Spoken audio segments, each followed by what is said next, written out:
תודה רבה.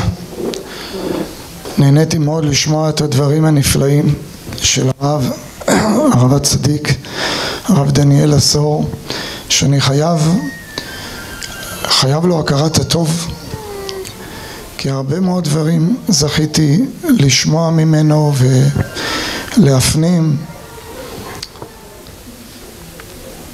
אני רוצה לדבר כמה מילים. אנחנו נמצאים בימים נפלאים, ימי חג החנוכה, ימים קדושים.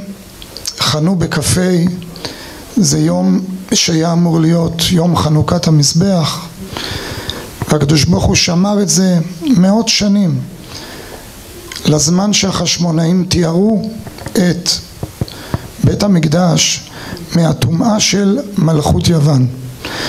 אנחנו רואים דבר מאוד מעניין. נבוכדנצר רצה להחריב את הבית, אבל היוונים לא רצו להחריב. אם הם היו רוצים הם היו יכולים, היה להם פילים, צבא ענק. היוונים הלכו במהלך אחר. הם רצו לכתוב על קרן השור, כל אחד שיראה כל הזמן מהבוקר עד הערב שהוא עובד בשדה, יראה את המילים אין לנו חלק באלוקי ישראל. הם רצו לטמות את השמנים. יוון זה עניין של חוכמה, חוכמת יוון, אבל החוכמה הזו הייתה חוכמה בשרית, רק את הבשר, רק את הגשמיות, רק את ההנאות, התאוות. היה להם לכל תאווה והנאה, עשו מזה אלילות. הם לא ראו את הפנימיות, את העומק, את הנשמה, את הרוח, והם רצו לטמא את עם ישראל. כתוב בחז"ל, חושך על פני תהום, זה מלכות יוון שהביאה חושך. כל הכפירה של התורה שבעל פה התחילה בתקופת מלכות יוון.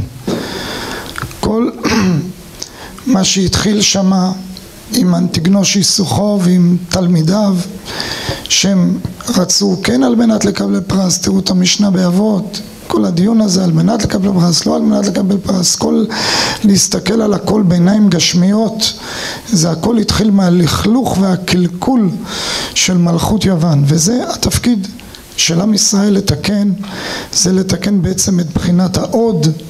זה רבי שמעון בר יוחאי שהיה בחינת העוד. כסלו הוא החודש השמיני, הספירה השמינית היא ספירת העוד. ודרך המידה הזו שהיא בעצם מידת דין, שהיא מהירה והופכת עם כבוד התורה, עם כבוד לקבלה, הופכת הכל לרחמים. ואולי אני רוצה לדבר על זה באמת כמה מילים,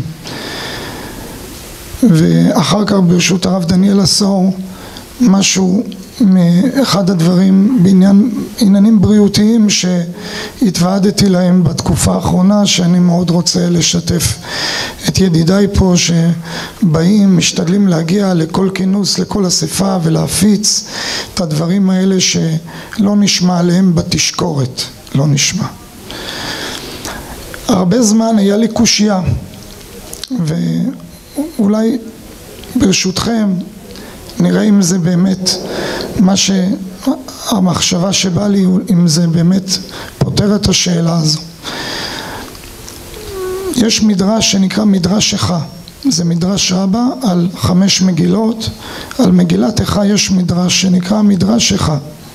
כתוב שמה שבזמן הגאולה האחרונה עם ישראל יצטרכו זכויות, ויבואו כל אבותינו מאברהם אבינו לפני הקדוש ברוך הוא לבקש לגאול את עם ישראל. אברהם בזכות העקדה, יצחק אבינו בזכות שהוא נעקד, יעקב אבינו בזכות שהוא מסר את כל כוחו ונפשו ונשמתו להקים את י"ב שבטך, למרות לבן שרצה לקעקע את הכל. וכן על זה הדרך, משה רבנו, כולם עד שמגיע, והקדוש ברוך הוא לא קיבל אף טענה, עד שהגיעה רחל אמנו, והיא אומרת לקדוש ברוך הוא שישמע את הטענה שלה. היה לה קשר עם יעקב, יעקב עשה הסכם עם לבן, ועודך 7 שנים ברחל בתך הקטנה, והנה אחרי 7 שנים רחל רואה שמכניסים לחופה את אחותה, והיא כבר סיכמה מראש עם יעקב אבינו, נתן לה סימנים, חסד לאברהם מביא את הסימנים, לא עכשיו הנושא, והיא רואה לנגד עיניה שהנה עוד כמה דקות או כמה שעות אחותה מתביישת ביזיון גדול, והיא גם יודעת שכל החוזים בכוכבים וכל הנביאים שהיו אז אמרו ללבן 2 בנות, לאחותו רבקה 2 בנים, הגדול לגדולה, הקטן לקטנה.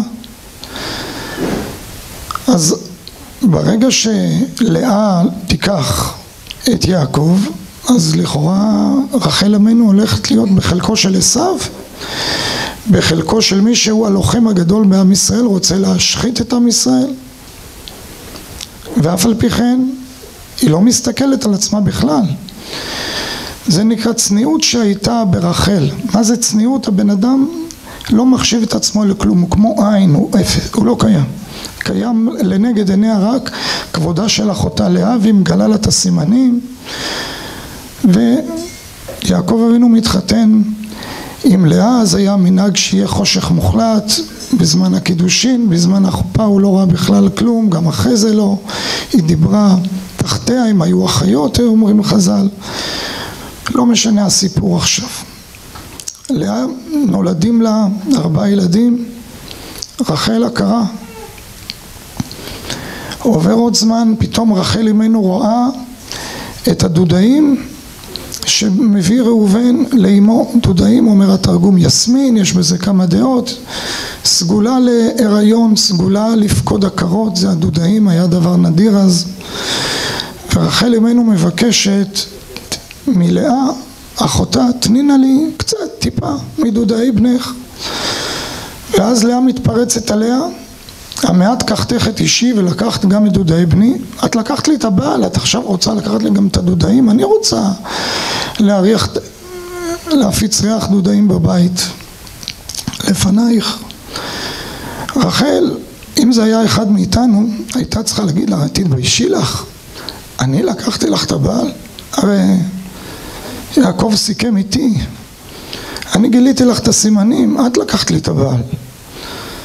רחל שותקת, לא רק שהיא שותקת, היא נותנת את המתנה הכי גדולה לאחותה.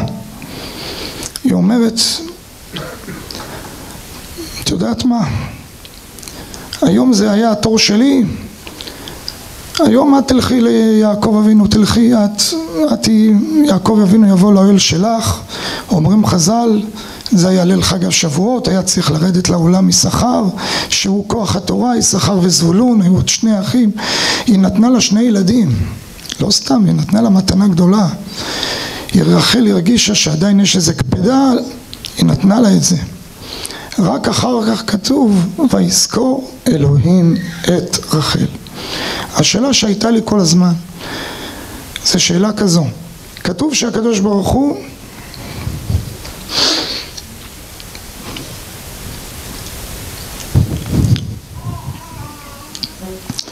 כל פעם שאני חושב על זה אני קצת מתרגש. ברוך אתה ה' אלוהינו מלך העולם שהכל נהיה בדברו. תסלחו לי, קצת מתרגש מעומק הדברים. חז"ל הקדושים מספרים בתחילת מדרש איכה שכל האבות לא הצליחו אצל הקדוש ברוך הוא, רק רחל הצליחה. הקדוש ברוך הוא מבטיח לה, מיני קולך מבכי ועינייך מדמעה, כי יהיה שכר לפעולתך. איזה פעולה, הפעולה הזו. אבל מאידך אנחנו בראש השנה שאנחנו מבקשים רחמים, אנחנו לא מזכירים את רחל, מזכירים את תקיעת שופר, מזכירים את העקדה. וגם איפה שכתוב ויזכור אלוהים את רחל, למה הוא זוכר אותה רק עכשיו? למה הוא לא זוכר אותה בהתחלה? היא נתנה את הסימנים, אז תזכור אותה 6 שנים קודם. אני לא רוצה להאריך רבותיי בראיות, כי אני רוצה רק להגיד לכם את הנקודה, מה שנוגע לנו.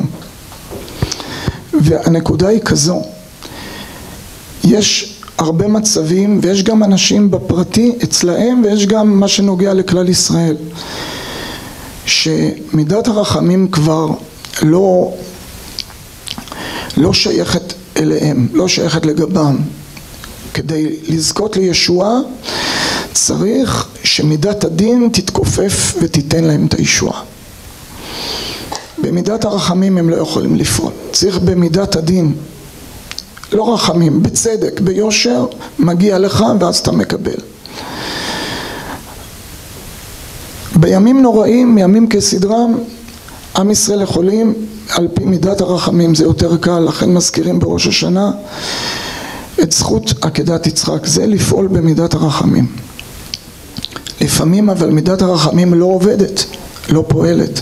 בזמן הגאולה שהולכת להיות, הגאולה העתידה, אנחנו צריכים להיגאל בזכות שמגיע לנו. כאן צריך את הכוח של רחל שמגיע לה בזכות. זה לא דברים שלי רבותיי, זה הכל דברים שאחר כך מצאתי אותם כתובים, דברים נפלאים. תקשיבו טוב כי זה נוגע לכל אחד.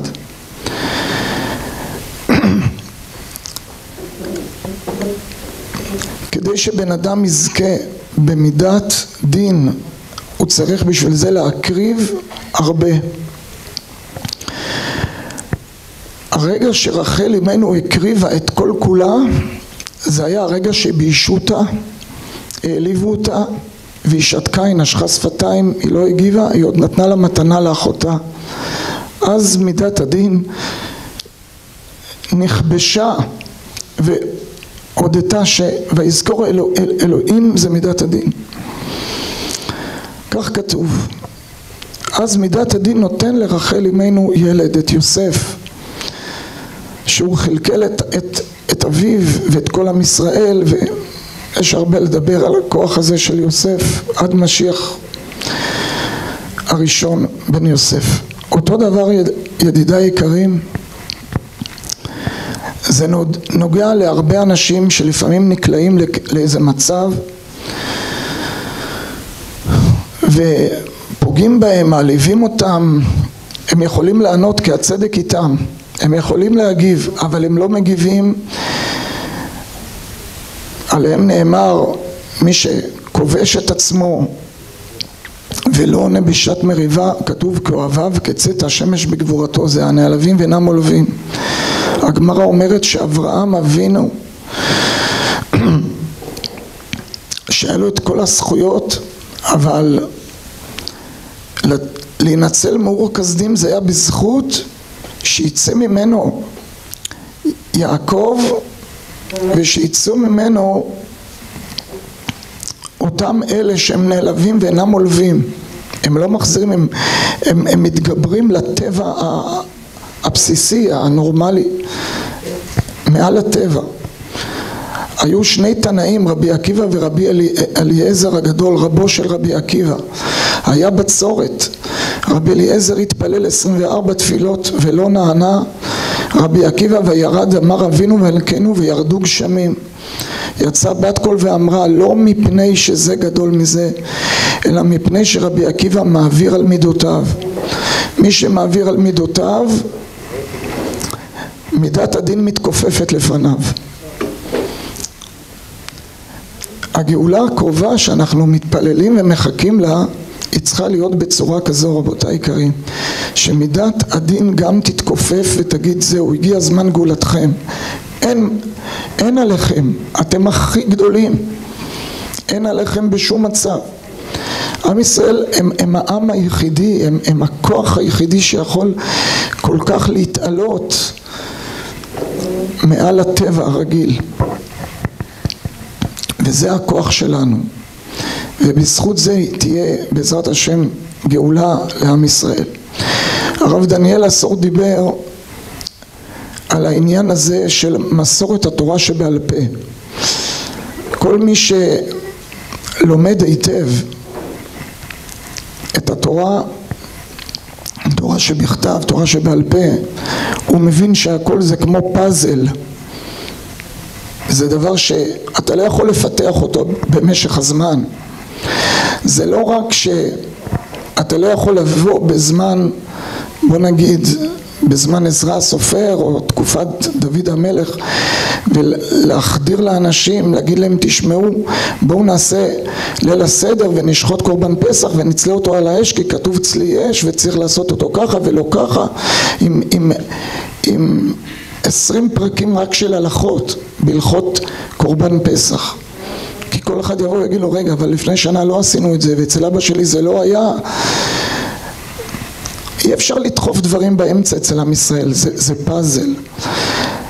והמלבים בביאור הנפלא שלו על התורה וגם על התנ"ך, על הנביאים וכתובים, הוא מראה איך שאפילו רק מי"ג מידות שהתורה נדרשת והשפה של לשון התורה, לשון הקודש, התורה שבעל פה כתובה בתוך התורה שבכתב. לדוגמה של עין תחת עין, המילה תחת זה תחת נתינה ישלם כסף, זה משהו אחר במקום, זה לא את אותו דבר בדווקא לא. וכן על זה הדרך. כנ"ל מי שלומד ש"ס ופוסקים בעיון גדול וזה לוקח עשרות שנים,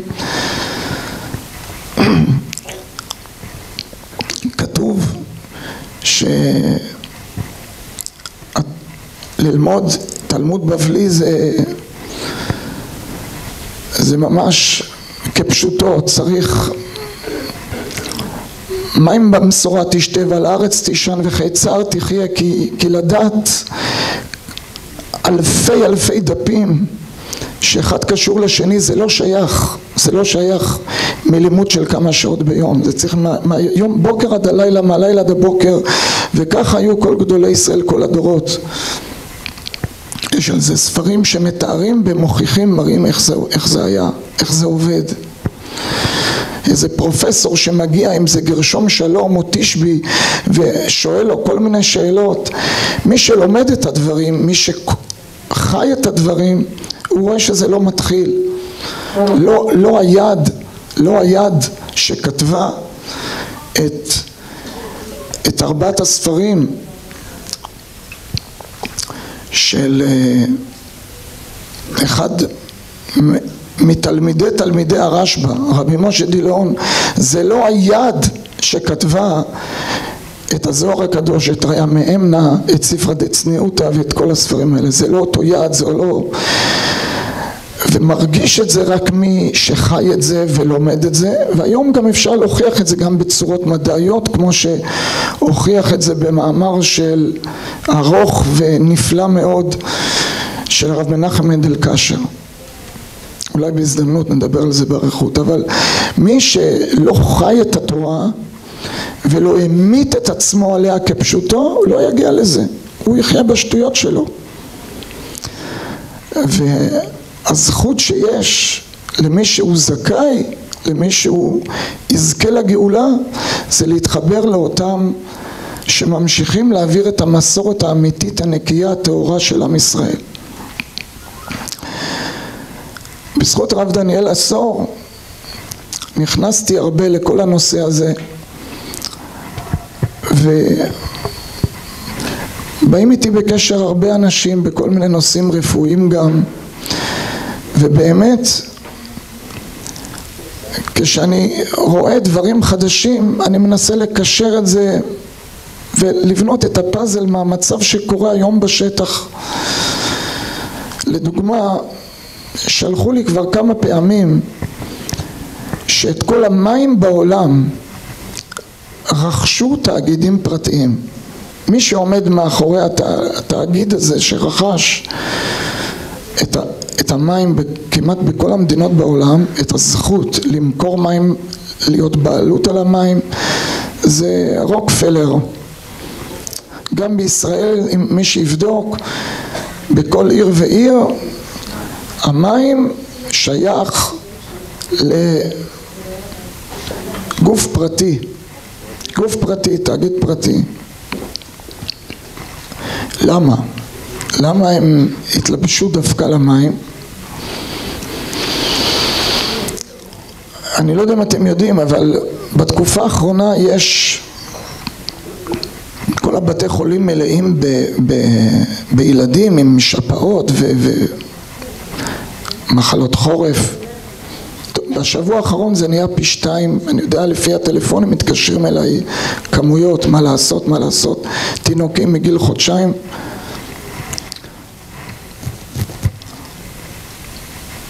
אני לא יודע, כי אין לי על זה הוכחות, אבל ההרגשה שלי שהצורה של הטיפול במים וההטפלה של המים ושיווק המים, הכל זה הרי דבר שכולם חייבים אותו. מי יכול להסתדר בלי מים?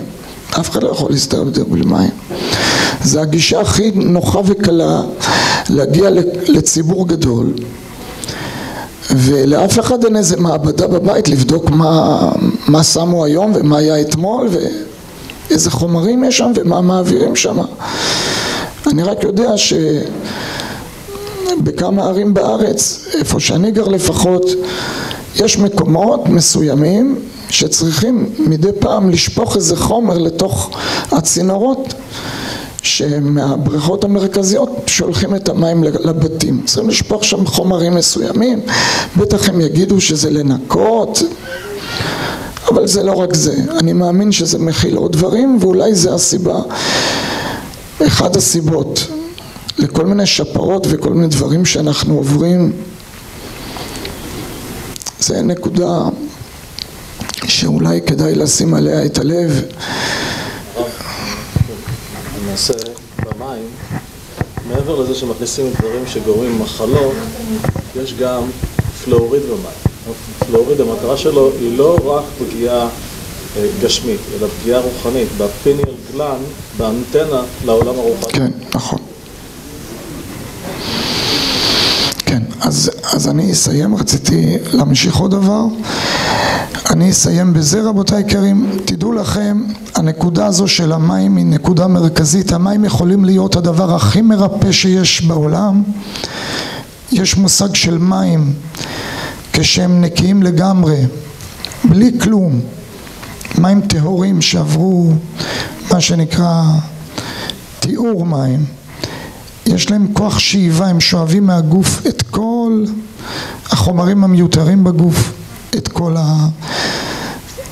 הסידן האנאורגני מיותר בגוף, מנקה את הגוף, לא צריך לשלם אלפי שקלים לניקוי, זה מנקה. יש גם מושג של מים חיים, בטח שמעתם, אבל לשמור באמת שיהיה את המינרלים הנכונים, המגנזיום, היוד, החומרים הנכונים שיהיו במים. זה חשוב לנו, חשוב לילדים. ילדים, אתה לא יכול לרדוף לכם כל היום, שהם צמאים, הם רצים לברז, שותים לך מים. אם אין במים כלום, כן, צריכים לתת על זה את הדעת, שהילד יקבל מספיק יוד, מגנזיום. גם זכינו בתקופה האחרונה לבדוק את הנושא של הדגים. בדקנו עשרות מחקרים בנושא של הדגים. הגענו באמת למסקנה שהפחזרל העולמי, שכל הלכלוך של העולם נזרק לשם, זה הים. בפרט חופי הים התיכון. מדינת ישראל היא מדינה יחידה שנתנה רשות לכימיקלים הכי רעילים להיכנס דרך עכו ולהרעיל לנו את כל חופי הים התיכון.